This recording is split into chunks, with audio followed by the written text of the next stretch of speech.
NN podcast s Suzano Lovec.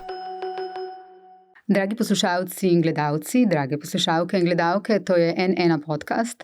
Z vami sem kot vsak teden, zdaj že kar nekaj let, Suzana Lovec.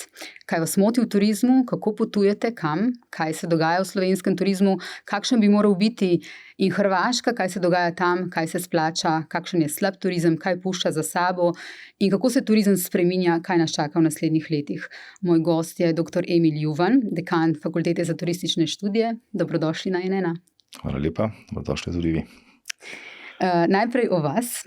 Doktorirali ste v Avstraliji, University of Queensland, magistrirali na Univerzi na Primorskem in na Fakulteti za družbene vede. Ste dekan turistike, kot sem rekla, ampak začeli ste kot natakar kuhar, ste mi povedali. Kaj vam je ta pot dala, torej od začetka do doktorata v Avstraliji? V Avstraliji ste živeli 5 let, ne? In do dekana, torej zdaj turistične fakultete na slovenski obali. Dolga pot. Ja, je tudi specifična v bistvu za to, za kar ste se odločali? Ja. Na kak način ste raziskovali? Je bilo pomembno to? Zelo. V bistvu je rasla ta ideja po znanju ne samo iz izkušenj, ampak tudi iz teh sistemov formalnega izobraževanja, ampak vse v bistvu, lahko rečem, verjetno ne dan za dnem, ampak recimo leto za letom. Ja, jaz sem bil v turizem, področje turizma, gostinstva potisnjen, dejansko, ne, ni skrivnost, da nisem imel najbolj zgleden osnovnošolec. In pač tako se tudi danes po večini umešča, ne, po nekem učnem uspehu se te umešča v določeno področje in jaz sem pač se odločil, da raje za kakšno kovinarsko industrijo se odločim za delo z ljudmi, v storitvenem sektorju sem vzel to in sem se zelo našel v tem. Bilo mi je lepo in všeč mi je bilo v bistvu tiste trenutke, ki jih ljudje želijo preživeti v nekem gostinskem obratu, nekaj dobrega pojesti, se dobro počutiti, kaj dobrega popiti. Rad sem to kreiral. In še danes to rad kreiram. Seveda potem s časoma ugotavljaš, da so stvari, ki bi lahko bile boljše in seveda imaš verjetno kot mlad otrok pač željo, da imaš moč kakšne stvari spremenjati. In potem sem na tak način, torej, bil sem tudi, moram reči, bistveno bolj uspešen srednješolec kot osnovnošolec učno in sem potem pač nadaljeval sicer po zelo dolgi poti. Namreč tisti čas, ko sem se jaz torej srednješolsko izobraževal, oziroma poklicno izobraževal, je bilo sila težko nadaljevati na visokošolski ravni, ne? Ker v bistvu so pač bile šole in pa poklici, kjer si v neki fazi zaključil svoje izobraževanje. Ne? No in po sili dobrih naključij se je leta 1995 odprla visokošola za hotelirstvo in turizem v Portorožu. Zdaj je pa torej naslednica te visoke šole naša fakulteta. In jaz se spomnim, ko sem nekaj sezon poleti iz Slovenj Gradca, kjer smo živeli, delal poleti v Portorožu, sem se vedno sprehajal mimo Vile Marije, kjer je ta šola domovana. Sem si rekel, bi pa tukaj šel v šolo. Ja, no in potem sem seveda tam opisal. Sem dosti delal v različnih strokah, tudi v novinarstvu in tako naprej. In v glavnem, na radiju ste delali, ne? Tudi na radiju, tako je, ja. No in potem se je ponudila neka priložnost, se pravi, ali bom z eno nogo v gospodarstvo, ali bom šel pa delati za takrat še visoko šolo kot laborant, asistent. In sem se odločil za slednje. Potem je pa to v bistvu že ena taka normalno utečena pot. Potrebuješ določeno stopnjo izobrazbe. Kot ste povedali, sem delal torej 2 diplomi plus 2 magisterija, ker sem vedno se še iskal. Ne? In ta doktorat na začetku ni bil, bom rekel, en cilj. Potem sem pa ugotovil, da potrebujem določena znanja, da bi lahko v bistvu bil dober raziskovalec, da bi lahko bil dober visokošolski učitelj in nekako sem iskal najboljše od najboljšega. In The University of Queensland je sicer res potem prišla po naključju, ampak gre za univerzo, znotraj katere dela, torej fakultete za pravo, ekonomske vede in znotraj te je tudi šola za turizem. Je torej med top 1% najboljših fakultet na svetu za področje turizma in z njimi delamo še danes. Delamo velike stvari in ja, lahko rečem, da se je usidralo v meni, ne, da torej moraš biti radoveden in moraš raziskovati, kaj se dogaja. Če pogledamo to, sedanjo sezono, zadnjo sezono, aktualno sezono, ki gre zdaj k koncu. Iz Slovenske turistične organizacije sem dobila odgovore. Po uradnih statističnih podatkih smo v Sloveniji v mesecih juni in julij zabeležili 8% več prihodov in skoraj 10% več prenočitev kot v enakem obdobju lani. Medtem ko je bilo število domačih gostov primerljivo z lanskim poletjem, se je pri tujih turistih beležila izrazita rast, število njihovih prenočitev se je povečalo za kar 12%. Neke zbirne številke v celotnem obdobju od januarja do konca avgusta 2025, trenutni podatki kažejo na 6% rast, tako pri prihodih kot pri prenočitvah turistov. Pravijo v STO, kar potrjuje, pravijo stabilno rast in privlačnost Slovenijo kot trajnostne destinacije skozi vse leto. Zdaj, v strategiji slovenskega turizma 2022-2028 je ta glavna strategija razvoja, ki jo je določila država, je ta scenarij nekaj več in veliko bolje. Torej, med temi možnimi scenariji, eden je še manj je več, drugi je pa več in še več. Ta nekaj več nam torej že gre, ne, glede na podatke, kaj pa, profesor Juvan, kaj pa veliko bolje? Ali smo pri tem še zaostajamo? Tako bi rekel, v primerjavi z nekaterimi ali pa z večino držav na tem kontinentu, če gledava, da je Evropa v bistvu, ne, vemo, tako samozadostni turistični trg, kot tudi samozadostna turistična destinacija, se pravi, obiska v Evropi ustvarjamo Evropejci, je prav, da se primerjamo z temi državami. Bi rekel, da nam gre primerljivo dobro, ne, nam gre okej. Ampak prej sem se malo nasmejal, ne, ko slišimo uradna statistika, ne, in pogledamo uradne podatke, se zaključi pri nočitvah in pri prihodih. Ja. Načeloma je gospodarstvo, pa tudi država, zelo zadovoljna, kadar je več kot nič. Ne, minusa sploh ne maramo. Minus načeloma, torej, da bi bilo manj prihodne nočitev, je seveda lahko tudi zelo pereč problem. Ampak bolj v kontekstu tega scenarija B, ki ste ga omenili, se pravi nekaj več za veliko bolje, se seveda kot raziskovalec in opazovalec turizma vprašam, do kje bomo želeli iti z tem nekaj več. Ne? Ker če rečeva, se pravi, da nekje okoli 4% neka naravna organska rast, vse, kar je več, je nenaravno. Ja? 6%, imeli smo obdobje, kar bilo 20%, pa 18% in naprej. In seveda se vprašaš potem, ne, do kje želimo teh nekaj več. Seveda je vse posledica odločitev, ko na drugi strani seveda primerjaš kapacitete. In tudi pri teh kapacitetah žal še vedno spremljamo objekte, postelje. Nekaj v zadnjem obdobju tudi govorimo o sedežih v restavracijah oziroma nekih kulturnih objektih in tako naprej, da bi dobili uvid v to, kolikšna je kapaciteta te infrastrukture in to infrastrukturo moramo polniti. Če mi vsako leto povečamo število postelj, je logično, da moramo zraven povečevati tudi število prenočitev, ker drugače seveda se ta formula ne izpelje. Je pa tukaj seveda vprašanje, ki pa je povezano z mojim raziskovalnim znanstvenim delom, pa je, se pravi, ostali viri, ki jih potrebujemo za turizem. Ja? In potem takoj, se pravi, tudi splošna javnost velikokrat pomisli torej na naravne lepote, na kulturno dediščino, ne?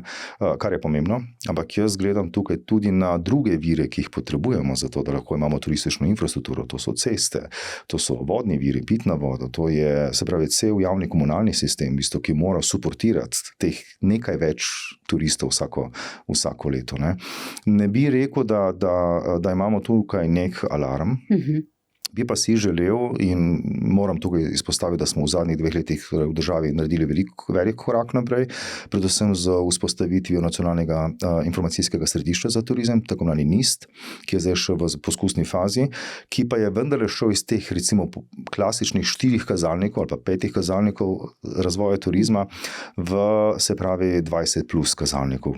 Pa bomo potem postopno nagrajevali. Skratka, skušamo izmeriti čim več o turizmu, da potem lahko tudi jaz, ki me načeloma predstavljate kot strokovnjakem, kot raziskovalca v turizmu, suvereno ocenim, ali smo že tudi bolje, ne samo več. V kontekstu tega varovanja naravnih virov oziroma zagotavljanja kvalitete življenja na račun turizma tudi moram reči, da smo v zadnjih 10 let naredili res velik premik. In to nam priznava tudi praktično cel svet. Ne. Čeprav je, bom rekel, zelena shema slovenskega turizma, ki sicer ima v imenu zelena, Gre pa to pač v bistvu za en sistem, ki govori o tem, da turizem mora biti odgovoren do turistov, do lokalne skupnosti in tako naprej. Torej ne gre samo za varovanje naravnih virov, ampak na splošno torej tudi družbeno, kulturno trajnost.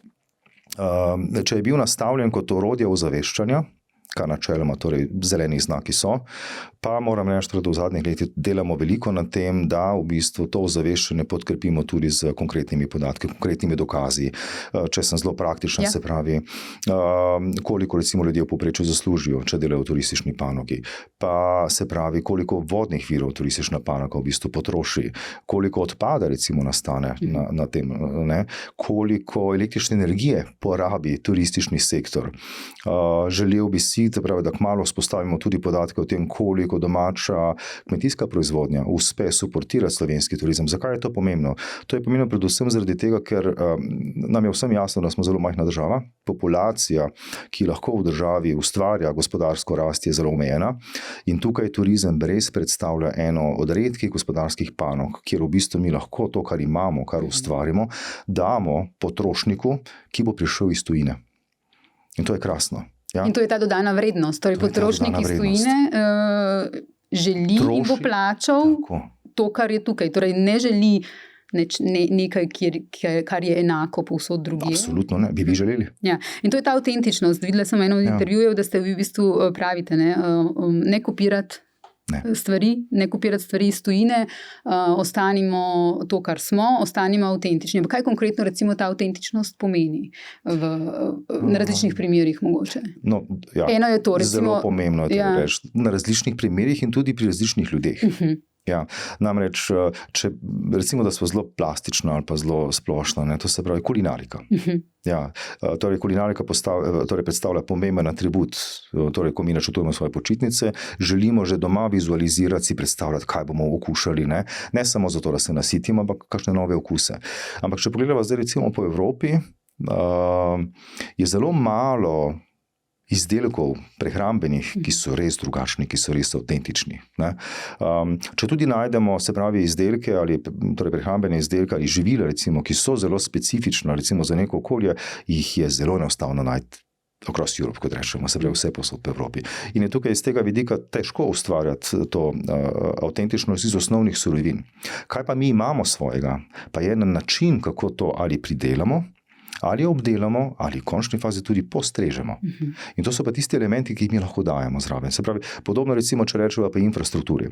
Hotel je hotel, oziroma namestitveni obrat je namestitveni obrat. Ja, imamo različne stopnje, se pravi, kakovosti po zvezdicah in temu primerno pripisujemo, kaj naj bi soba recimo imela in kaj ne, ampak v osnovi je to enako. Tista dodana vrednost, se pravi, ki pa lahko dvigne ali avtentičnost in hkrati tudi ceno, pa je način, kako to sobo prezentiramo. Ja, ali neko storitev v končni fazi. Prinesti, odnesti hrano na mizo je standardizirano lahko vse posod. Ampak je razlika, ali je, ne vem, strežno osebje prijazno, ali vlada tuj jezik, ali ima ta dobrodošel, prijazen, topel pogled v oči, ko gost pride. Da se nam ne dogaja to, kar žal opažamo, naši južni sosedi in tudi dosti mediji pokrivajo, se pravi, pa ne bi tukaj želel govoriti, da so nekaj slabše od tega, ampak je vse spletenega sistema, ko morda turistični pritisk, prihod enostavno več ne zmorejo obvladovati. Ja, to je recimo primer te avtentičnosti. Gozdove imajo vse države na svetu, jezera, reke, vse. Je težko biti avtentičen po tem osnovnem atributu. Imamo pa mi možnost, se pravi, da se stroka in gospodarstvo, investitorji in končni fazi tudi lokalna skupnost usedemo pa rečemo, kaj pa mi želimo narediti iz tega našega jezera, kako bi ga mi želeli prezentirati, se pravi, tujemu obiskovalcu. In razvijamo, se pravi, neke dodatne vsebine, lahko je tudi neka vzporedna podporna infrastruktura. Si zamislimo, kaj pomeni dan ob jezeru v Sloveniji, in potem to ponujamo. In smo vztrajni. Tudi recimo, ne vem, pri kakšnih izdelkih, ki niso v storitvene dejavnosti, se ne zgodi uspeh čez noč. Moraš vztrajati, moraš verjeti v svojo zgodbo, moraš dokazovati. In recimo ravno danes sem tudi nekaj bral turističnih vsebin, kako nas tuji mediji v bistvu na podlagi izkušenj turistov uvrščajo med najbolj zaželene destinacije sveta. Tukaj ne opisujejo ti turisti, da so pogrešali 5-zvezdične hotele, da so pogrešali, ne vem, te in one klasične atribute popularnih destinacij, ampak torej izpostavljali so, zakaj je dobro. Mir, gostoljubje, čisti zrak, dostopnost do stvari, recimo, ne. To so taki elementi, ki jih je potrebno valorizirati v turizmu. In turistični strokovnjaki moramo to izpostavljati non-stop. Ko mi gremo na počitnice, ker tudi mi gremo na počitnice, se ne toliko ukvarjamo recimo s tem, ne. In tudi ne moremo pričakovati, se pravi, od lokalnega prebivalstva, da bo samo po sebi razmišljalo o tem, da je treba nekemu naravnemu miru dati neko vsebino. In tega ne more vsak. Ta butičnost, ki jo radi izpostavljamo za Slovenijo, in mislim, da ste rekli nekoč, da je že v bistvu ta beseda zlorabljena, kot jo uporabljamo, kot se jo uporablja za Slovenijo. Torej ne predvideva zgolj majhnosti, ampak mora vsebovati tudi to, kar pravite, to prijaznost, to, da se vsakemu gostu posvetimo, Tako. To, da se on čuti zaželen. Ekskluzivnost, ja. Se predstavljate, ne vem, nekaj, kar je ekskluzivno, zelo butično, bom rekla uro, moja ni butična, ekskluzivna, ampak meni osebno recimo je. Gre za torej elemente ali storitve ali izdelke, ki jih ne more dobiti vsak. In tukaj se lahko vrnemo spet na tistih samo 6% vsako leto več. To se pravi, da ne, se razdajamo. Ja, se pravi, vedno več turistom je omogočeno, da potujejo, vedno več turistom ponudimo možnost, da uživajo vsak skriti kotiček Slovenije, doživijo vsako doživetje in tako naprej. In tukaj se potem vsak človek lahko vpraša, taki razmišlja o tem, se pravi, da želi butična, avtentična, ekskluzivna doživetja, a je to res ekskluzivno? Sem res jaz dobil ekskluzivno priložnost, da nekaj takega doživim. Ker se dogaja tudi, da v bistvu te butičnosti v Sloveniji ne dobimo, ne? Absolutno, da ne. Ja, in zagotovo ne vse povsod. In tukaj moramo tudi zelo paziti, ne samo pri tej butičnosti. Še enkrat zelo izpostavljam, se pravi, da se mi zdi prav, da smo se pred leti odločili, da gremo to zgodbo butičnosti, da gremo to zgodbo trajnosti, in dajmo zdaj hoditi po tem koraku naprej, čeprav je težko dosegati te stvari, ampak hkrati se dajmo tudi zavedati, da gre za res dve podobne z avtentičnostjo, zlorabljeni besedi. Se vsaka destinacija nagovarja, imamo avtentičnost, samo pri nas dobite, butično je majhno, ni veliko ljudi, so majhne hotelčke. Veste, če imate majhne hotelčke, en hotelček se bo imenoval butični, ne vem, 10-15 sob, se ne bo zavajal. Ampak če je ta hotel umeščen v eno ulico, ker je 50 takih hotelov, pa več nismo butični. In tukaj moramo paziti, se pravi, najprej bi rekel tako, tudi oceniti, koliko je butičnih gostov. Koliko je gostov oziroma potnikov, ki si želijo Slovenijo doživeti na tak način. In tem je treba tudi dejansko povedati, skozi te marketinške, komunikacijske prijeme in tudi vsebinske prijeme, da je to ekskluzivno in je zato tudi nekoliko višja cena.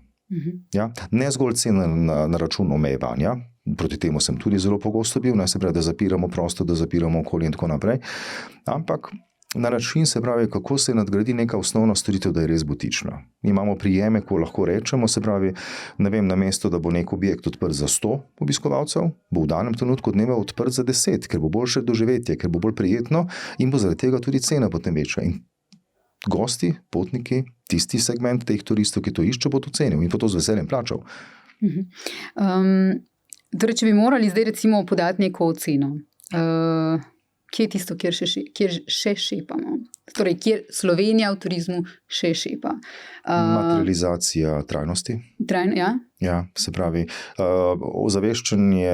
ozaveščenost je zelo visoka, tako med ponudniki, vedno več torej, se odločajo za trajnostno pot, čeprav tukaj je tudi mogoče nek dvorezni meč, namreč danes trajnost postaja v bistvu že pravilo, ni več odločitev za konkurenčno prednost, ampak ne glede na to, jaz verjamem, da bodo učinki enaki. Namreč mi moramo paziti, da k nam prihajajo ljudje, ki v vsakdanjem življenju živijo res trajnostno življenje. Ja? In če pridejo v državo, ki jih nagovarja z trajnostnim načinom življenja, s trajnostnim turizmom in tako naprej, bodo zelo hitro opazili, se pravi, ali smo ali nismo trajnostni. Tudi mobilnost tukaj ne šepa blazno, ne? Absolutno. Tudi recimo, ko pogledajo menije, ali pa recimo ne vprašajo, odkje pa je ta paradižnik. Ja. To so vse elementi trajnosti in ta segment teh turistov, torej po naših zelo rigoroznih ocenah, je torej potencialni segment teh odgovornih, trajnostnih turistov približno 10% potujoče populacije na svetu. Segment ni velik, ampak je pa lahko dovolj velik, da se nam lahko negativno obrne ta, torej neudejanjenje tega, kar ponujamo. Torej, nagovarjamo goste, da smo trajnostni, potem pa tega ne moremo doživeti. In to je zelo slaba izkušnja in zelo hitro gre nazaj na trg. In gre za zeleno zavajanje. In je potem zelo težko spet turiste prepričati, da pa imamo objekte, ki so bili že preden je trajnost postala merilo, šli trajnostno pot. So živeli v bistvu vsak dan. So manjši objekti na različnih destinacijah, kjer so ali lastniki ali pa upravljavci verjeli, da je trajnostna pot tista edina prava pot. Vi ste, kot sva zdaj že načela in kot ste sami povedali, v bistvu strokovnjaki in se raziskovalno ukvarjate torej z negativnimi učinki turizma na okolje, to je ena od vaših glavnih tem. Ugotavljate tudi, oziroma ste ugotavljali v teh raziskavah, da recimo turisti, ki so okoljsko ozaveščeni, nekateri vseeno potujejo tudi netrajnostno. In da obstaja neka ta razlika med to zavestjo nas turistov, nas kot državljanov, ko smo recimo ozaveščeni o okolju, potem pa, ko postanemo turisti, imamo neko kognitivno disonanco. Če lahko malo to opišete, kaj se zgodi takrat? To je zelo normalen pojav. Ampak torej, po teoriji torej moramo za neko vedenje imeti neke ustrezne podlage. In recimo na področju trajnosti pa seveda vemo, da naj bi posameznik torej stremel k temu, da bo vsak dan živel trajnostno, zato ker verjame, da je to nujno, ker se mu zdi, da je okolje ogroženo, ali ker se mu zdi, da torej njegov življenjski slog ali stil ali način življenja v bistvu je okrnjen, če torej razmetuje, če preveč potroši, če potroši stvari, ki so uvožene, čeprav bi lahko dobil lokalno in tako naprej. In po tej logiki je pač globalna skupnost sklepala, da ti ljudje, teh pa je povprečju na svetu približno 80% ljudi, ima prepričanje, da bi morali živeti trajnostni življenjski cilj. In nekako smo potem sklepali, da torej gre tukaj za te ljudi, ki tudi trajnostno potujejo. Kaj pa to pomeni? Spravi, da to svojo ozaveščenost vtkejo v postopek izbire nastanitvenega obrata, v postopek izbire transportnega sredstva, v postopek izbire aktivnosti na destinaciji, hrana in tako naprej, pa smo ugotovili, da ne. In seveda ne morem reči, da nismo bili razočarani. To je bilo recimo tudi ena pomembna informacija oziroma pomembna ugotovitev za države kot recimo Slovenija, ki se je zadala pot zelenega turizma in je torej verjela, da bo lahko z zelenim trajnostnim nagovarjala to vrstne goste, ki jih je torej potencialne goste.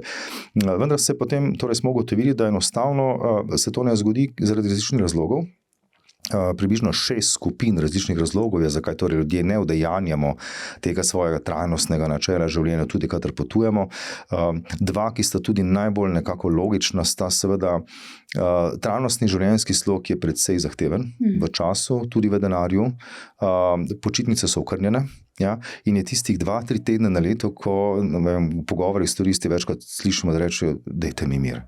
Dajte mi 3 tedne v letu, da se lahko malo sprostim. In s tem je neposredno povezana, se pravi, tudi ta potreba po uživanju. Počitnice so vendarle tisti čas v letu, ko naj bi načeloma imeli najmanj ovir, ko bi se lahko najbolj prepustili tem užitkom, ta hedonistični aspekt počitnic. In to dvoje že vpliva na to, da si rečemo, se pravi, čeprav recimo začnemo, če bi skušal zdaj orisati, kako poteka načrtovanje počitnic, bi seveda nekdo rekel, letos pa bi recimo iz Slovenije šli nekam v Španijo. Pa bi potem, se pravi, če res živimo ta trajnostni slog, rekli, ja, pa ne moremo, vlakovne povezave ni, z avionom ne želimo leteti, Španija odpade. Ok, gremo v Francijo. Podobna zgodba. Gremo na Hrvaško, tukaj se lahko peljemo z avtom, v redu, smo zamenjali to destinacijo, gremo na Hrvaško, potem gremo naprej na nastanitveni obrat in spet iščemo in hitro ugotovimo, da je zelo, zelo težko udejanje to zgodbo in potem enostavno popustimo. Veliko ovira je tudi znanje. Se pravi, ne vemo, kako je v neki državi možno doživeti torej to načelo trajnostnega življenja.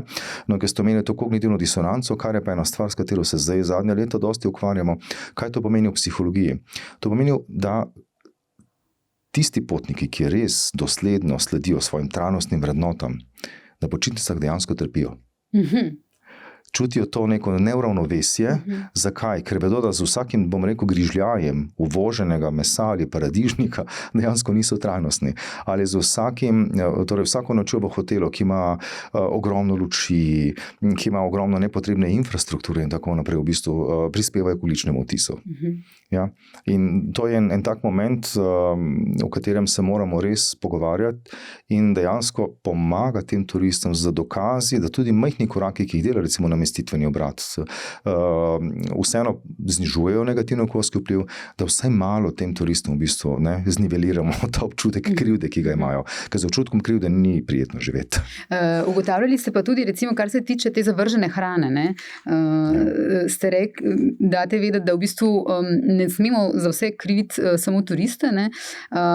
Turist recimo pusti hrano na krožniku, pravite, zato ker prvič mu je bila neokusna ali je pričakoval drugačen okus, torej mu je turistični ponudnik ni povedal, da je hrana takšna in takšna. In drugič, ko je turist po dolgem čakanju končno prišel do bifejske mize, si je naložil preveč hrane, da ne bo še enkrat čakal v vrsti, ker recimo gostinski ponudnik je načrtoval 100 sob, povprečna zasedenost je 2 osebi na sobo, v restavraciji pa 40 sedežev. Torej, za to netrajnostnost in za kikse so krivi ne samo turisti, ampak predvsem načrtovalci oziroma lastniki. Ja, jaz sem prepričan, da bi vsi raje potovali z vlakom, kot pa z avionom. Tudi po Sloveniji. Ja. Če izhajamo iz tega, da je torej vlak bolj zelena mobilnost, kot pa recimo let z letalom. Pa ne moremo. Se pravi, da mi letimo, oziroma da ljudje letimo tudi za torej poslovna ali prostočasna potovanja, ne moremo kriviti uporabnikov, potnikov. Sistem nam ne omogoča druge izbire. In to recimo, kaj ste zdaj omenjali, dosti se ukvarjamo tudi z zavrženo hrano, ki je velik problem, okoljski, pa tudi družbeni v končni fazi. Smo v gospodarstvu, na strani ponudnikov, se pravi, zelo pogosto opazili, kakšni packi smo turisti, ko gremo v restauracijo. Potem smo skozi pogovore in skozi opazovanja ugotovili, da ne vsi, in da tisti, ki kljub vsemu puščajo, se ob tem ne počutijo prijetno, ampak kot ste recimo omenili, če mi nimamo torej možnost kot gost, da v nekem doglednem času, v nekem prijetnem vzdušju gremo 3-krat, 4-krat, ker ni možnosti, ker imamo pač 3-krat več gostov, kot je sedežev, kaj bomo naredili? Nimam časa 3 ure sedeti v restavraciji. Si ljudje nabašajo in potem puščajo. Točno, ja.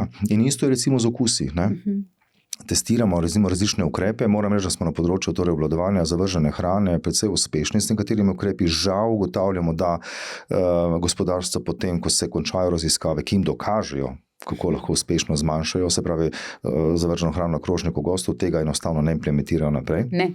Žal ne.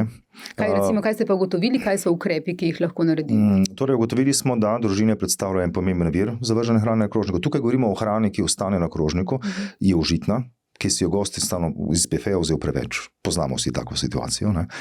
Mi poskušamo se pravi gosti prepričati, da ni potrebno tega, torej da lahko jedo koliko hočejo in ne rabijo torej zavreči te hrane.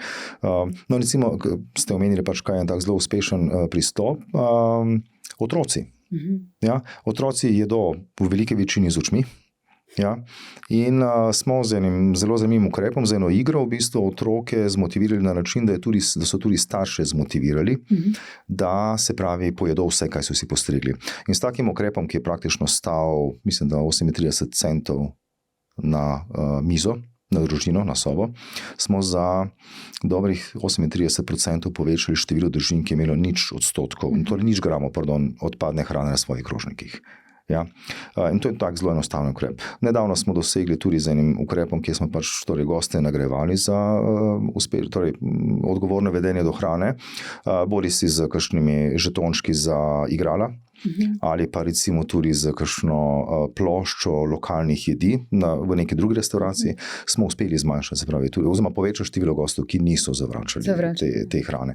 Kaj pa bolj pomembno tukaj bi rekel, je predvsem ta pozitiven odziv gostov. Namreč, ko mi potujemo in seveda smo v situaciji, ko se tudi nam zgodi, vzamemo 2 rogljička, ker mogoče bomo hoteli še enega, ker tukaj pač več ne bom čakal,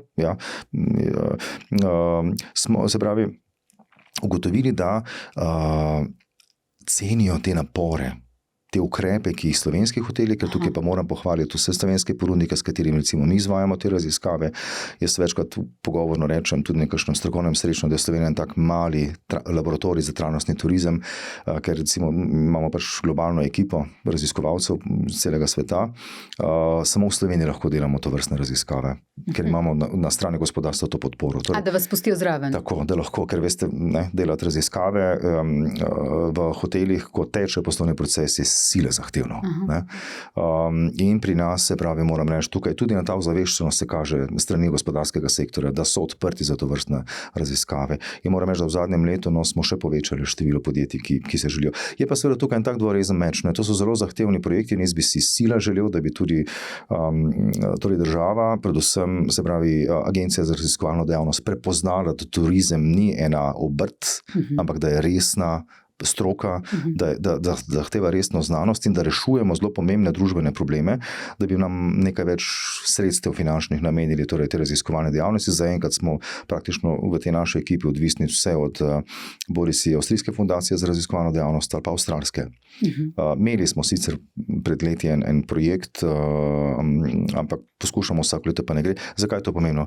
Moramo se zavedati, da gospodarstvo seveda ima zelo majhno dodano vrednost in posledično tudi nima sredstev, da bi recimo denar namenjalo, se pravi, raziskovalne dejavnosti za izboljšanje storitev ali pa infrastrukture, ki bi torej zmanjšala negativni vpliv na okolje.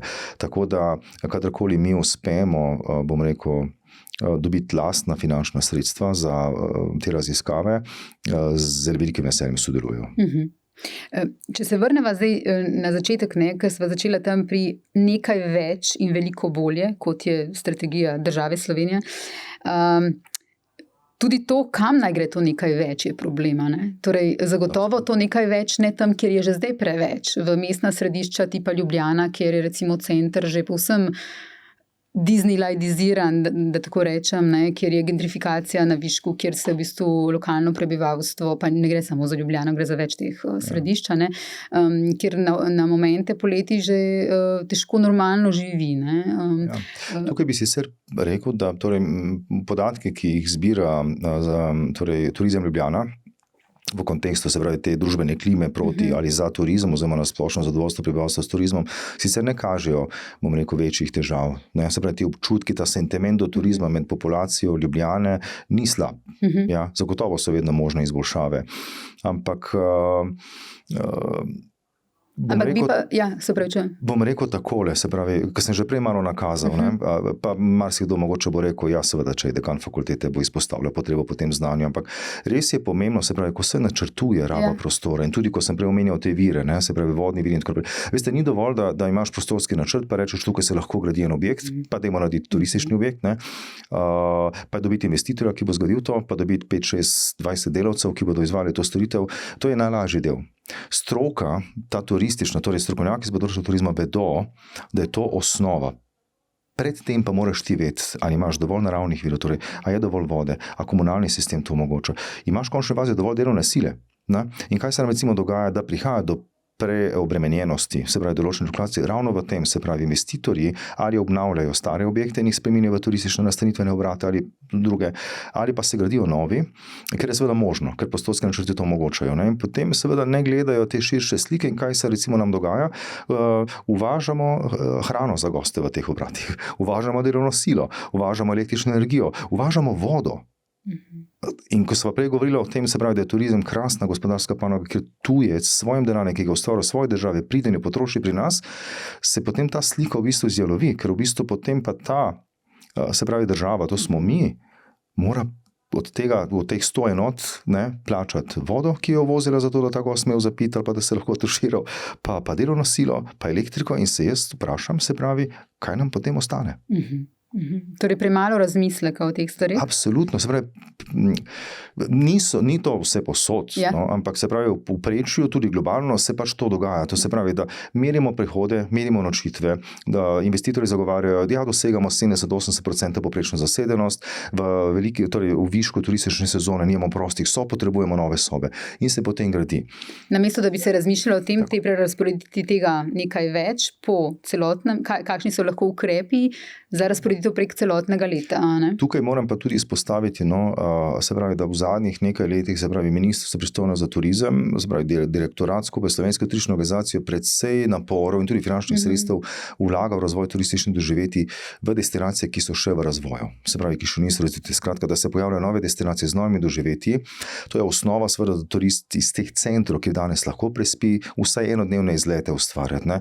In ko se počasi v bistvu ugotovi, da te destinacije, mikrodestinacije, ki se lahko razpršijo, te potovalni tokovi, ustvarjajo dovolj atraktivno ponudbo za stacionarni turizem, se potem pa pojavijo investitorji, ki začnejo graditi tudi nastanitvene kapacitete. Torej, da bi se razpršilo bolj tudi po teh doživetjih, tako imenovanih. Tako je. Se pravi, turist pač seveda potrebuje neke aktivnosti, neka doživetja z osnovno infrastrukturo. Ja. Zdaj, ta osnovna infrastruktura, ki je praviloma torej prehrambeno gostinstvo in pa nastanitveni obrat, ker mora nekje prespati, nekaj mora pojesti. Se pravi, je pa seveda tudi ta, smo rekli, dvorezni meč. Ne? Ali je dovolj resursov in dovolj turistov, da bo tako obrat, se pravi, lahko delal 365 dni v letu. Ker seveda vsak investitor bo moral povrniti svojo investicijo, v končni fazi bo moral zagotoviti delovna mesta za neko konstantno število zaposlenih skozi celo leto. Ja? In tukaj je seveda vprašanje, kdaj se zgodi tisti threshold, kot rečemo, oziroma tista točka preloma, ko je v neki mikrodestinaciji, ki danes še ni dovolj atraktivna, bom rekel, dovolj atraktivnosti, da se lahko začne iti tudi stacionarni turizem. Torej, to nekaj več, ki naj se razprši in preko celega leta in Absolutno. In če govorimo o teh enodnevnih izletih, smo svet pri tem, da je kako pomembna je mobilnost. Javni promet, ki v Sloveniji blazno šepa, sploh če greš kam v tujino, si v bistvu vsakič malo šokiran, ko se vrneš. Ja, tukaj je tudi, se pravi, spet, se pravi, turizem ni zgolj delo v nastanitvenih obratih, v prehrambenih obratih, v potovalnih agencijah, ampak tukaj torej, mora tudi politika v različnih sektorjih, ja, v končni fazi tudi v zdravstvenem sektorju, v prometnem sektorju, v elektrosektorju, torej priznati, da kadar turizem predstavlja pomemben del družbe, države, ali to gospodarsko, ali v končni fazi tudi družbeno, mora dati prostor v svojih skupinah strokovnjakov, ki načrtuje recimo prometni sektor, tudi stroko iz področja turizma. Zakaj je to zelo pomembno? Ko mi načrtujemo, se pravi, rabo prometnega sektorja za turizem, ne moremo izhajati iz znanja, ki ga imamo o vedenju domače populacije. Dokazano se, ko gremo mi na počitnice, ko smo turisti, vedemo do vsakdanjih aktivnosti popolnoma drugače, kot ko smo doma. Kaj to pomeni v praksi? Doma rabimo javni potniški promet s povsem drugačnimi razlogi, na povsem drugačen način, povsem drugačno vedenje, kot pa če gremo recimo v neko državo na počitnice. In to vedenje je pomembno. In to poznajo strokovnjaki za turizem. In ko načrtujemo torej, da bomo z nekim javnim potniškim prometom izboljšali mobilnost turistov, moramo imeti v misli, da delamo te spremembe ali to infrastrukturo za turista in ta se ne vede tako, kot se vede domači prebivalci. To, da se ne vede turist enako, kot ko si doma, ste recimo opozarjali tudi, kar se tiče torej recimo vedenja ob naravnih katastrofah. Zdaj spet smo bili v dneh, ko je grozilo, ali bo Slovenija spet doživela take katastrofalne poplave. Tiste so močno prizadele tudi turizem, o tem smo tudi pisali pri nas v rubriki Poglobljeno, kakšen je turizem po poplavah. In to ne pravite, da tudi recimo pri teh stvarih, ko se zgodi neka katastrofa, se takrat turist drugače kot domačin vede. Ker je v drugačnem okolju in v drugačnem kontekstu. Se pravi, eno je, da je okolje drugačno, torej drugačno okolje pomeni, se pravi, da ne ve točno, kako funkcionira sistem zagotavljanja varnosti v primeru recimo tveganj ali že nesreč, kar seveda moram spet reči, številne destinacije so v teh 2 letih pripravili akcijske načrte za zagotavljanje varnosti oziroma preprečevanje tveganj, kar je seveda spet pohvalno. Je pa res, da morajo, ker sem zdaj govoril v kontekstu, morajo to informacijo plasirati turistu. To pa je ta druga situacija, to je pa ta, se pravi, kontekst, ko če tudi veš približno, kako se moraš vesti v primeru neke naravne nesreče, si v kontekstu počitnic, nisi pripravljen. To pomeni, da nimaš spakiranih stvari, se pravi, da boš lahko vzel s seboj. Morda niste v danem trenutku skupaj. Otroci so na jezeru, ti počivaš, je težko, se pravi, ker torej nisi tako kot vsak dan doma, si v službi, si tempiran, in to mora imeti destinacije torej v zavesti, ko imajo številne te akcijske načrte, ko jih bodo spravljali v prakso. Se pravi, turiste je treba torej, bom rekel, že ko je doma, To je že zelo pomemben del, ker v bistvu vse od COVID-a dalje je ta element varnosti postal, bom rekel, pomemben je bil skozi. Vsi turisti smo vedno želeli, da smo varni na počitnicah, ampak tega nismo nikoli v bistvu preverjali, ker ni bilo razlogov. Zdaj po COVID-u, pa potem te številne nesreče pa vedno bolj postaja, se pravi v naši zavesti tudi to, da se lahko zgodi kakšna nesreča. Kaj to pomeni? Takrat pa turisti iščejo dokaze, da je destinacija pripravljena. Ja, in kaj pomeni? Iskal bo informacije. V primeru, da se nekaj zgodi, se pravi, kaj so glavne, se pravi, informacijske točke, ne vem, kakšne telefonske številke morajo, kakšni so protokoli, recimo, ne vem, če gremo recimo neko destinacijo, so kakšne zbirališča, kje, na koga se lahko obrnemo, ko pridemo tja, da, če drugega ne, dobijo vse občutek, da destinacija je pripravljena zagotavljati njegovo varnost. In je to lahko tudi atribut, zakaj bo turist izbral destinacijo A namesto destinacijo B. Ena od težav turizma so tudi kadri, tudi v Sloveniji. Kako to reševati na ustrezen način? Če sva prej rekla, da je gostu, torej ali domačemu ali tujemu, izjemno pomembno tudi to, da je človek prijazen, torej da pozna svoje delo, da lahko ga vpraša karkoli. Torej, v tem trenutku je problem ne dobiti samo kvaliteten kader, ampak sploh dobiti kader. Ne? Tako, ja. In bom odgovoril z vprašanjem. Država vas prepriča, ker je trajnostna, ker je avtentična, ker je nekaj, kar, ne vem, turisti iz moje države, torej prebivalci iz moje države pravijo, da moram obiskati in se odločim. Država je trajnostna in Slovenija. Potem pa pridete v to državo in se na vsakem, bom rekel, 5. stiku z turističnim ponudnikom ugotovite, da vas torej servisira, da vam storitev ponuja tujec. Ne? Torej nekdo, ki ni Slovenec. Ne moremo si zatiskati oči, da ta nekdo ne bo razmišljal, zakaj pa je temu tako. Zakaj pa domače prebivalstvo ne želi delati v turizmu? Kje je tu težava? Tukaj vas sprašujem, zakaj Slovenci ne želijo delati v turizmu? Torej, gotovo je, če bi bili boljše plačilo, bi verjetno imeli več ljudi, ki bi želeli delati v turizmu? Mislim, da, pa tudi nekateri podatki kažejo, da torej, plačilo ni največji problem več. Kaj pa? Je v bistvu ta, bom rekel, kombinacija plačila z nujno razpoložljivostjo. Mladi danes gledajo stvari drugače, kot smo gledali mi. Torej, delati moram tako, kako se drugi želijo zabavati. Ja, na voljo moram biti ljudem za različne situacije. Investitorji žal ali pa lastniki, bom rekel, objektov turističnih tudi niso nujno strokovnjaki za področje turizma in gledajo vse skozi neko kombinatoriko ekonomike. Torej, čez denar? Čez denar, tako. In to je potem en tak skupek teh, bom rekel, elementov. Moram reči, da torej v zadnjem letu smo, torej naša fakulteta bila pobudnica ustanovitvenega partnerstva srednjih in višjih šol in visokih šol na področju turizma v Sloveniji, da bomo začeli aktivno naslavljati ta problem. Namreč jaz osebno, jaz sem tudi praktično živi primer, verjamem, da turizem je eno področje, se pravi ena panoga, kjer si lahko ustvariš zelo kvalitetno življenje. Omogočati stike z drugimi kulturami, z ljudmi, ki želijo investirati denar za to, da doživijo wow efekt v svojem življenju. In kaj je boljšega, kot pa da jaz lahko kreiram te trenutke v življenju. Dobim, ne vem, skupino turistov, rečva z Japonske, planirajo počitnice, potrebujejo moje pomoč, jaz jim pripravim program potovanja, oni mi plačajo. Potem tukaj poskrbim, da se res doživijo nepozabne počitnice, vrnejo se domov, o tem govorijo, dobim občutek, ga ni poklica, ga ni področja na svetu, ki lahko to počne. In še eno stvar, to pa tudi našim študentom večkrat rečem, ker me tudi spremljajo iz časa še moje srednje šole, pač cenjeni so bili tisti, ki so šli študirati pravo, ki so šli študirati medicino in tako naprej. Jaz pravim, pa so spoštovani do zdravnikov, študentov medicine in tako naprej, ampak se pravi, oni zdravijo, ko je družba že bolana. Turizem pa ima možnost preprečiti, da ljudje zbolijo. Ker jim damo tisti čas v letu, da se spočijo fizično, psihično. Ko gredo na počitnice, mi omogočimo, da spoznajo, kako nekje drugje živijo, kako nekje drugje kakšno stvar skuhajo, kako imajo nekje urejen lokalni potniški promet. To dobijo znanje.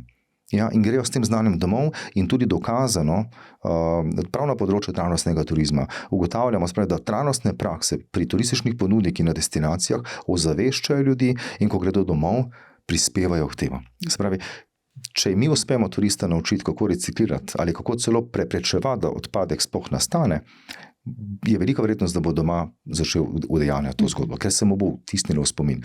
In kdo to ustvarja? Strokovnjak na področju turizma.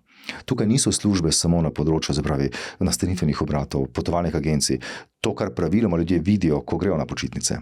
Ja, tukaj so poklici, so delovna mesta, prej sem malo omenjal, se pravi v politiki, v javni upravi potrebujejo strokovnjake, da lahko načrtujejo rabo prostora za področje turizma.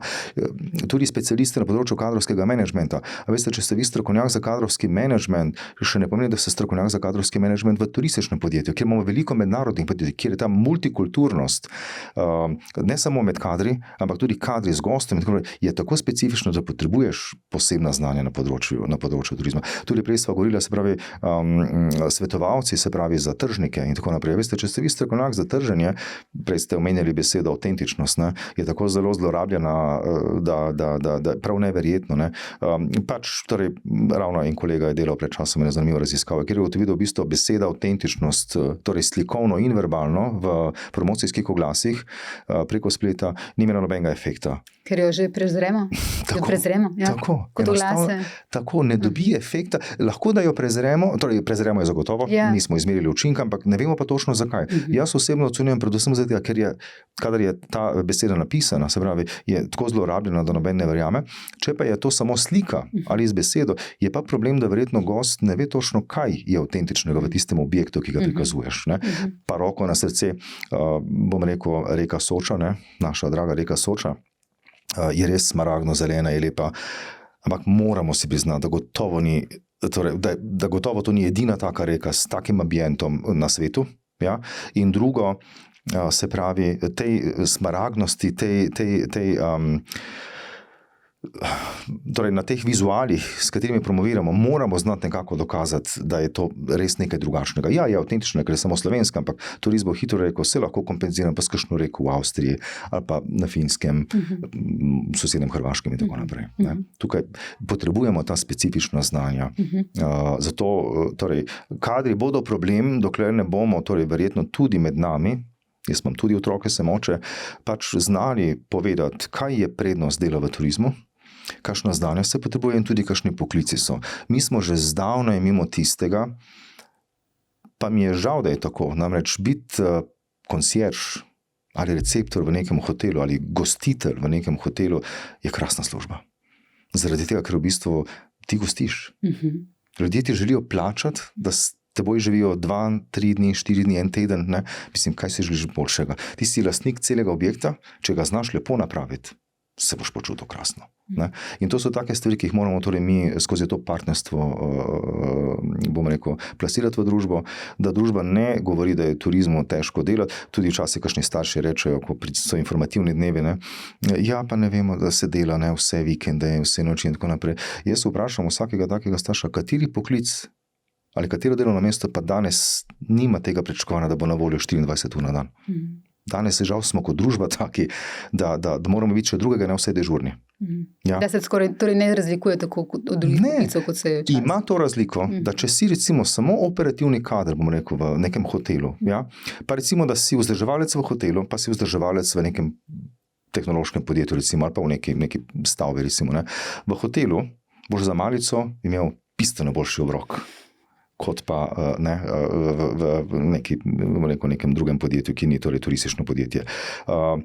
Kot vzdrževalec v, se pravi, hotelski hiši boš imel stik z tujci, z gosti, lahko se boš z njimi pogovarjal, lahko boš delal z tehnologijami, z stvarmi, s katerimi enostavno ne boš mogel delati v nekih drugih stopah, če samo to dvoje, recimo, primerja. Turisti se, to je eno trendov, selijo iz vročega sredozemlja višje v Evropo, v hladnejše destinacije, coolcation je ta... naslednji buzzword. Naslednji buzzword, ne? In vi tukaj opozarjate, da ima naša država tu izjemne priložnosti, a svarite tudi pred pastmi. Torej, to, da jezere, gore, gozdove tega nima samo Slovenija, imamo mi, ampak nima samo Slovenija. In če se bomo pravite zgolj obesili na ta coolcation, ponujali pa isto kot prej, je to površinsko in bo to še ena v bistvu izgubljena priložnost. Ne? Zloraba besede. Zloraba besede, ja. Zloraba besede, to je v bistvu zavajanje, marketinško zavajanje. In potem se ta gost ne vrne, ne? Zakaj bi se? Ja. Ne, se pravi, ti ponudiš gostu hladnejše počitnice, dokler še imamo to možnost, ja. Ampak to prodaja kot coolcation, samo zato, ker je mogoče tukaj bolj hladno kot nekaj drugega, to pa ne bo prijelo. Enostavno, zakaj ne? Zaradi tega, ker tudi danes v končni fazi še ne poznamo, bom rekel, te točke preloma, ko je nekomu res prevroče. Ker mi vemo, recimo, tudi poslušamo v medijih, ne, poleti, torej Španija je absolutno bila prevroča letos, Grčija je bila absolutno prevroča letos, Egipt, Turčija in tako naprej. Te države beležijo porast turističnega obiska. Se pravi, moramo zelo kritično oceniti, ali ta višja temperatura dejansko vpliva na upad. Turizmov. Ne. Ja. Zakaj? Verjetno zato, ker še nimamo alternativ.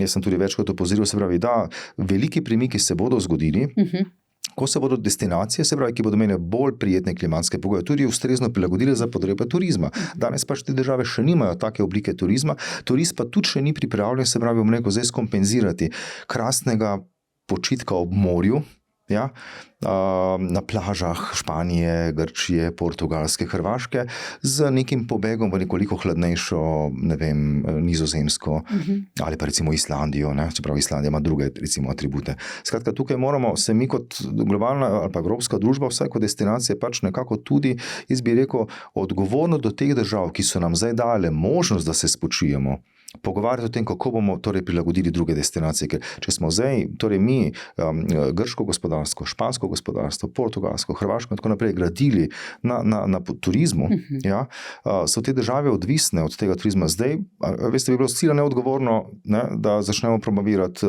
coolcation, ne, in vlečemo turistične tokove, ker te države bodo trpele. Če smo, bom rekel takole, ne, se pravi, oni nam omogočili, da se mi spočijemo. In tu neka odgovornost do teh držav potem tudi, ne.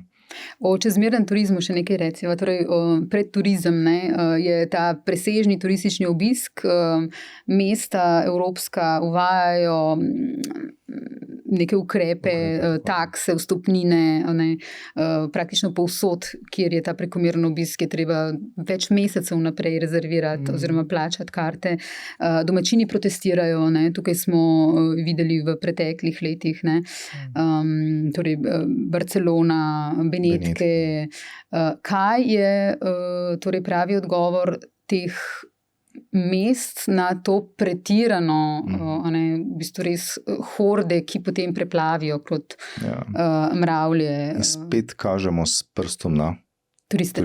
Ja. Zakaj je turist prišel? Ja. Prišel je zaradi tega, ker smo ga vabili, ker smo mu obljubljali, da lahko pride in ker je imel možnost priti. Tako. Ja. Torej, mesta so neodgovorno načrtovala svojo turistično ponudbo, svojo turistično infrastrukturo. Ne maram besede agresivno, ampak v tem kontekstu je prava. Se pravi, agresivno so nagovarjala gosta, ne pride. V neki točki so se odločili, da pač več ni dobrodošel. In tudi recimo ukrep, ki so ga uvedle Benetke, se pravi posebna turistična taksa v vikendih, se ni pokazal. Ne deluje, ne? Ne deluje. Ja. Zakaj ne? Ker je v zavesti turista, ne? Se pravi, da mora biti tam. Ne enkrat, dvakrat, trikrat, štirikrat. To so Benetke, ker smo Benetke ustvarili kot nek sinonim, da moraš tam biti. Da moraš tam biti. In kako ukrepati, recimo, na pravilen način, razen tega, da bi morali se tisti, ki kreirajo turistično politiko, odgovornejo vesti. Ja. In verjetno se bomo v Sloveniji, ali pa smo se že ponekod srečali s tem istim problemom. Ne? Imamo v danih situacijah tako visoke točke ali pike, kjer bi se želeli, da manj turistov, recimo zagotovo, torej službeno sem v Piranu, ne? Imamo v Piranu situacije, ko bi si želeli, ne? Ampak nekako je treba, se pravi, na eni strani izpostavljati pozitivne učinke turizma. Torej, lokalno prebivalstvo seveda v danem trenutku reče, kaj je meni tega treba. Tukaj jaz živim, ne? Če imamo od turizma neko korist, bistveno lažje toleriram, če pa od turizma nima nobene koristi, vidim samo breme. In tukaj na destinacijskih organizacijah, da jasno komunicirajo pozitivne učinke turizma, da potem prebivalec sam pri sebi reče, bom potrpel. Ampak ker imam verjetno, druge da tudi pozitivne učinke. vidimo, torej, če prebivalci vidimo, da se ta denar iz turizma preliva v neko javno dobro. To sem želel povedati. Ne pa samo v žepe v bistvu lastnikov. Ne? Turizem mora lokalno prebivalstvo nekaj dati. Izboljšati mu mora kvaliteto življenja.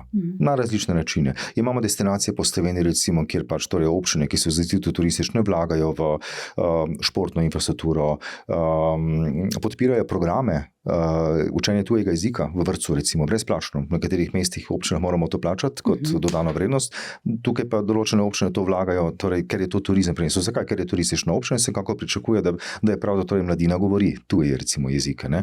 Imamo različne druge. Lahko se tudi izboljšuje, se pravi, sistem komunalne infrastrukture, ker je turizem ustvaril. Je pa tukaj seveda spet problem, torej, da pač morajo tukaj župani, oziroma upravljavci občin, če tako rečem, ne, denar, ki prihaja v turizma, res namenjati potem za izboljšanje torej lokalnega življenja.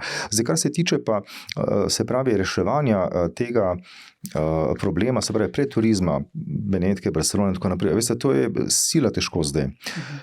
Bom potegnil neko vzporednico z zdravjem spet, ne. Se pravi, lažje je torej živeti preventivno, kot pa potem enkrat, ko zboliš, pozdraviti to bolezen. Sploh, če je bolezen tako, bom rekel, težka, kot je preturizem, recimo v Benetkah in Barceloni in še kjer druge. Zakaj?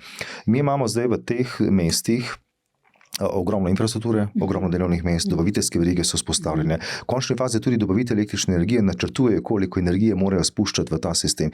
Če mi omejimo delovanja, torej število turističnega obiska, bo to sila velik udar za ta podjetja. Kdo bo najprej nastradal po domače? Zaposleni in lokalno prebivalstvo spet. Ker nekaj je pa teh ljudi, se pravi, vseeno, ki delajo v teh objektih iz lokalnega okolja.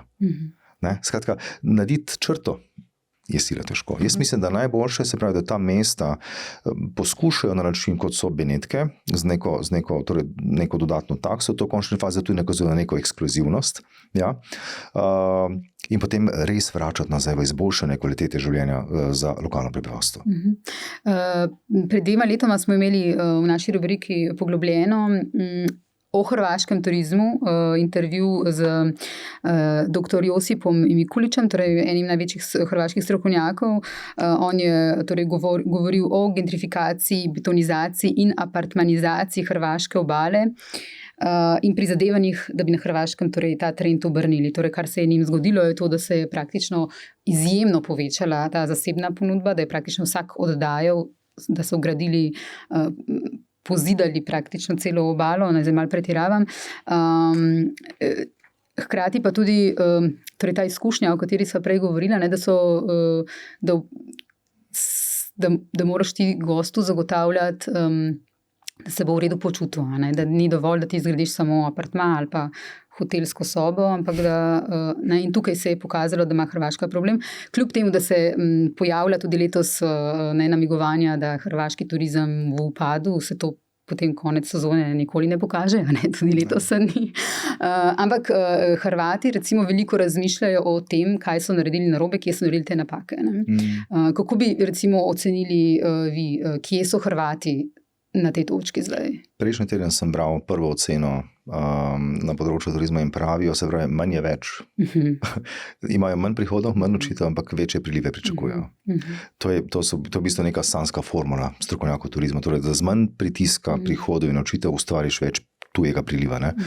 Zdaj bomo videli, pač, kako se bo to torej, v končni fazi tudi pogledalo, ker je pa velik izziv tudi, ne? In zato tudi potrebujemo spet strokovnjake v turizmu, ne? Izmeriti vse te učinke. Metodologije se spreminjajo, skozi se nekaj popravki, pa tudi Slovenski statistični urad veliko dela na izboljšavah te metodologije in tako naprej. Tako da to je potrebno vzeti v obzir. Ne? Se pravi, delati neko pavšalno oceno, oziroma neko konkretno oceno z nekimi pavšalnimi podatki je sila nerodna stvar. Ne? Ampak če vseeno poskušamo oceniti, kje so torej naredili napako, bi rekel ravno tukaj, se pravi, niso tehtno premislili, kaj pomeni, se pravi, nenadzorovana rast kapacitet, ja, ker vsaka kapaciteta je strošek in te stroške je potrebno, torej, bomo rekel, kriti. Ja. Hoteli, ja, veste, hotel je sila težko vzdrževati. je bistveno bolj zahteven, tudi iz vidika zagotavljanja kadrov in tako naprej, kot pa recimo, če imate vedno apartmajsko naselje, kjer imate mogoče 3-4 zaposlene, pa lahko, bom rekel, upravljajo s celotnim tem objektom. Velikokrat tudi delajo se pravi, outsourcing, ne, kjer v bistvu dejansko nimajo svojih stroškov. Hoteli se to težko privoščijo. Ne. Hotel je pa svojevrstno doživetje, ki ga ti težko nadomesti s temi zasebnimi kapacitetami. No, potem pa se je zgodil COVID. Ne. COVID je pa dal seveda tudi moč tem zasebnim nastanitvenim objektom, predvsem zato, ker se bistveno lažje izolirati. Ja? In ti ponudniki so, bom rekel, precej okitili svoje dotedaj baze, torej osnovne sobe. In je to za turista tako atraktivno. Ne? In se hitro ven preračunaš, se pravi, dobiš malo več svobode, ogneš se gneči, če greva samo gledati, se pravi, zajtrk. Ne čakamo hotelske restauracije, da pridem do bifejske mize in tako naprej. In se je to pač nekako prijelo. Ne.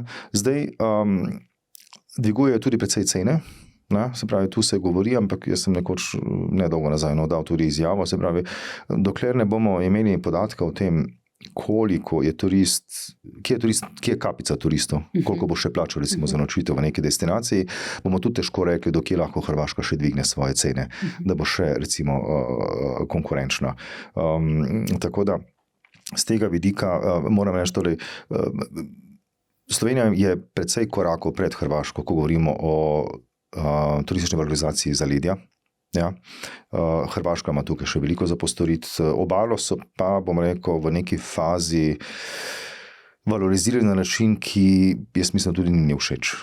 Imamo, se pravi, velik pritisk na obalo, dosti kolegov, torej tudi sodelujemo s fakultetami na Hrvaškem, se ukvarjamo različnih projektih, se pravi, z čiščenjem plaž, zagotavljanjem, se pravi, da te plaže ostanejo čiste in tako naprej, da bo voda, se pravi, kvalitetna in tako naprej. Zdaj vidimo, da imajo velike težave z pomorskim prometom. Jadrolinija ima resne težave. To so vse elementi, v bistvu, ki se na nek srednji rok hitro poznajo, če Hrvaška na neki fazi ne bo naredila nekega premika. Predvsem jaz mislim, da torej morajo zagotavljati torej value for money. Da turist ne dobi občutka, da je, porabljam malo več angleških besed, ne, se pravi, da ga ogoljufamo, oziroma da mu zaračunamo bistveno preveč. Ne. Ker Slovenija pa po teh naravnih privlačnostih nikoli ne more konkurirati Hrvaški. Hrvaška ima bistveno več morja, tudi bistveno več nekih naravnih virov, ki so torej izven morja in tako naprej. Pa mislim, da smo tu mi bistveno bolj uspešno. Mogoče zato, ker smo imeli manj, takrat si bolj odgovoren tega, kot pa če imaš tega res ogromno. Da smo lepše delali s svojimi biseri, to hočeš reči? Ja, verjetno ja, ker jih imamo manj. Ne? In si verjetno takrat bolj odgovoren. Če imaš občutek, da je vsega in abundance, in podobno se kaže tudi pri hrani. Ne? Eden izmed zlogov, ki so se ga prej dotaknjeno vezano na zavrženo hrano, ko ima občutek gost, da je hrane v preobilju, pa ni treba paziti. Še v eni stvari za konec, torej recimo tudi pri Hrvaški se je pokazalo, da s tem dviganjem cen si mnogi Hrvati recimo sploh ne morejo več privoščiti dopusta doma, na njihovi obali, kjer so cene pač nastavljene na visoko in na tuje goste. Zato mogoče ta pogled v zgodovino, tudi to, kakšen je turizem, kakšen bo turizem, to je stvar, ki se spreminja. Turizem skozi zgodovino se je začel kot neka ultimativna luksuzna stvar. Na srečo se je tudi spreminjal, postajal dostopen, torej oddih postajal dostopen tudi običajnemu delavcu, kot bi moralo biti še vedno. Tako. Potem je ta premik v trajnost, ki ga seveda absolutno tudi pozdravljamo, ampak kaj recimo sledi, ali pa kaj so tisti premiki v zadnjih desetletjih, ki jih opazuje vaša stroka? Torej, dva bi recimo izpostavila, ki mi takoj padeta na pamet. Eno je to, zdaj že ni še večno, postala pa bo večno, vprašanje umetne inteligence, predvsem tudi robotike. Ja, jaz sem tukaj pač zagovornik dejstva, da ja, imeli bomo določen odstotek turističnih storitev, ki se jih bo dalo avtomatizirati, robotizirati, vendar pa menim, da je turizem kontekst življenja, ko bomo še vseeno želeli osebo, stik, ki ga pač nek robot, neka avtomatiza ne more dati. In recimo tudi pogledamo, moram reči, da imam srečo, dobro, v zadnjem času mogoče malo manj, ampak sem dosti potoval, hitro smo na letališčih videli, kaj dela tehnologija za turizmom. Namreč pojavili so se samoprijavna okenca, potem so se pojavili, se pravi, pametni gati za vstop v državo, če si imel biometrični potni list in tako naprej. Jaz se ne spomnim, na katerem koli potovanju, da ne bi vsaj enkrat ozrl eno krizo, vezano na to, ko pač torej naprava ni funkcionirala.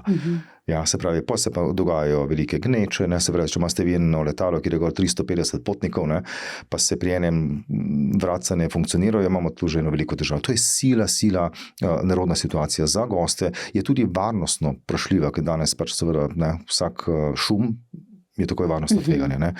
Potem recimo, ne vem, ne funkcionira, se pravi, spletna prijava, odjava in tako naprej. Skratka, tukaj bomo morali bolj odgovorno, se pravi, razmišljati v tej smeri in se mogoče kot destinacija, če zdaj apeliram, kaj bi si želel za Slovenijo vprašati in reči, dokaj bomo mi dovolili, torej, da ta tehnologija avtomatizirano delovanje nadomesti človeka, dokaj bomo pa rekli, da je storitev, ki jo v Sloveniji izvajamo, torej butična, avtentična in da je takšna, kot bi morala biti. Se pravi, človeku daje tiste trenutke in zato pa pač treba plačati več.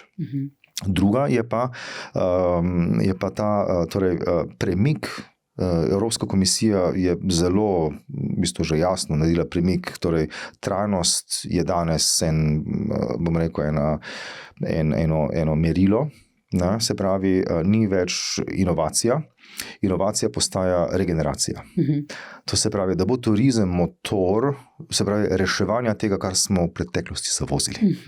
Ne, se pravi, da bo Evropska unija, se pravi, veliko vlagala v razvoj turizma v okoljih, kjer smo danes zaradi industrije, se pravi, doživeli kolaps, ker pa so se ljudje izseljevali, ker več ni bilo pogojev za življenje.